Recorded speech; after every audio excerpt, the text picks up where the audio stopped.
Cauvery news பார்த்துக்கிட்டு இருக்க காவிரியன்ஸ் எல்லாருக்கும் வணக்கம். 30 வருடங்களுக்கு பிறகு ஒரு சேட்டலைட் விண்வெளியில் இருந்து பறந்து வந்து பூமியில் விழுந்திருக்கு. அது விழுந்ததுனால ஏதாவது பாதிப்பு ஏற்பட்டுச்சா, எந்த சேட்டலைட் அது அப்படிங்கிற பல விஷயங்களை இந்த வீடியோவில் டீட்டெயிலாக பார்க்கலாம்.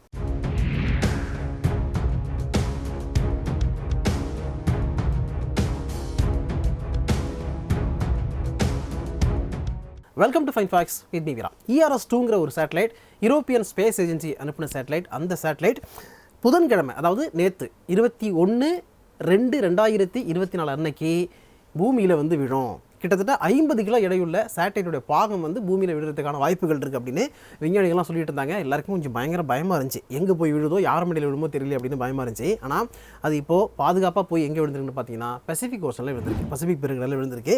ஆனால் விஞ்ஞானிகள் ஒரு விஷயத்தை கிளியராக சொல்லியிருந்தாங்க. இது விழும்பொழுது நிச்சயமாக தரைப்பகுதியில் விழுறதுக்கான வாய்ப்புகள் ரொம்ப கம்மி தான், கடல் பகுதியில் விழுறதுக்கான வாய்ப்புகள் தான் அதிகம் அப்படின்னு சொன்னாங்க. அப்படி சொல்லியிருந்தாலும் எல்லாருக்கும் ஒரு பயம் இருந்துச்சு. அந்த பயத்துக்கான காரணம் என்னென்னா, பூமியில் கடல் பகுதி தான் அதிகமாக இருக்குது அப்படிங்கிறதுனால இந்த சேட்டலைட்டுடைய பாகங்கள் கடலில் விழுறதுக்கு தான் நிறைய வாய்ப்புகள் இருக்குது, தரைப்பகுதியில் விழுறதுக்கான வாய்ப்புகள் கம்மி அப்படின்னு தான் அந்த ஒரே ஒரு ரீசன் தான் சொன்னாங்களே தவிர, மற்றபடி இது அப்படி தான் அந்த டைரெக்ஷனில் தான் வந்துக்கிட்டு இருக்குது, அதனால் அங்கே தான் போய் விடும் அப்படிங்கிற மாதிரிலாம் அவங்க எதுவும் சொல்லலை. அதனால தான் வந்து கொஞ்சம் பயமாகவே இருந்துச்சு. இப்போது யாருக்கும் எந்த விதமான பாதிப்பும் இல்லாமல் நேற்று ஈவினிங் ஒரு 6:30 மணி டைமில் பசிபிக் பெருங்கடலில் போய் விழுந்திருக்கு.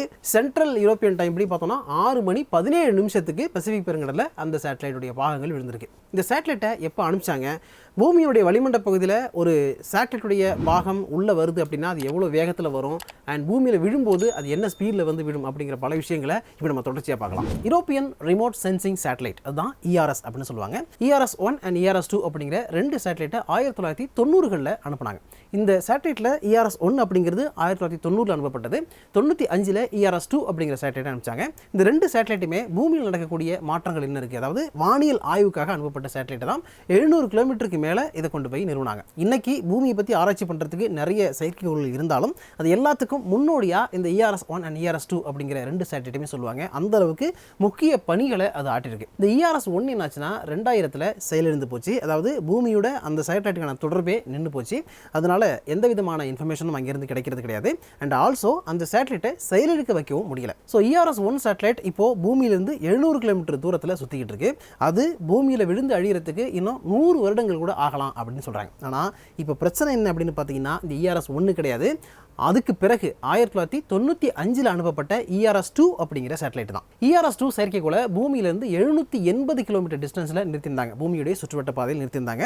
அது 2011லேயே அதனுடைய பணிகள் முடிஞ்சிச்சு. 2011ல் அதனுடைய பணிகள் நிறைவடைஞ்ச பிறகு அதை பூமியுடைய சுற்றுவட்ட பாதையில் 780 கிலோமீட்டரில் இருந்து 570 கிலோமீட்டர் டிஸ்டன்ஸில் கொண்டு வந்து நிறுத்தினாங்க. ஏன்னா அது கூடிய சீக்கிரம் அந்த வளிமண்டல அடுக்குகளுக்கு உள்ளே வந்து எரிஞ்சிரும், அது வந்து டிசால்வ் ஆகிடும் அப்படிங்கிறது தான் அந்த கான்செப்ட்.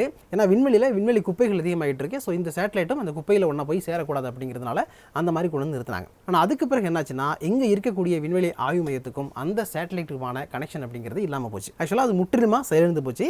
ஸோ 15 ஆண்டுகளில் அது வளிமண்டல அடுக்குகளுக்கு உள்ளே நுழைஞ்சு அது கம்ப்ளீட்டாக எரிஞ்சு போயிடும் அப்படின்னு விஞ்ஞானிகள் சொன்னாங்க. இந்த 2 சேட்டலைட்டுமே எதுக்காக அனுப்பிச்சாங்கன்னா, கண்டங்களில் நடக்கக்கூடிய மாற்றங்கள், பனிப்பாறைகளில் நடக்கக்கூடிய மாற்றங்கள், கடலில் நடக்கக்கூடிய மாற்றங்கள் அப்படின்னு பல்வேறு விஷயங்களை அளவிடுறதுக்காகவும் கணக்கிடுறதுக்காகவும் தான் இந்த சேட்டலைட் அனுப்பப்பட்டது. ERS-1க்கும் ERS-2க்கும் இருக்கிற பெரிய டிஃபரன்ஸ் என்ன, ERS-1 வந்து ஓசோன் லேயரை கண்காணிக்காது, ERS-2 ஓசோன் லேயரையும் கண்காணிக்கும். இதனுடைய வெயிட் எவ்வளோன்னு பார்த்தீங்கன்னா 2516 கிலோ, கிட்டத்தட்ட 2.5 டன் எடை உள்ள ஒரு சேட்டலைட் இது. ஆக்சுவலாக இந்த விண்வெளி குப்பைகள்னு சொல்கிறோம்ல, ஸ்பேஸ் டெப்ரிஸுக்கான உலக சட்டத்திட்டங்கள் அப்படிங்கிறது பார்த்தீங்கன்னா, இந்த சேட்டலைட்டை செயலெடுக்கும் பொழுது இருந்தது வேறு, இப்போ இருக்கிறது வேறு. அப்போதைக்கு இருந்த சட்டம் என்னென்னா, ஒரு சேட்டலைட் செயலிருந்துச்சுன்னா அதை 25 வருடங்களுக்குள்ளே நீங்கள் பூமிக்கு கொண்டு வந்து அழிச்சிடணும் அப்படிங்கிற மாதிரி கான்செப்ட் இருந்துச்சு. அந்த மாதிரியான ரூல் வச்சுருந்தாங்க.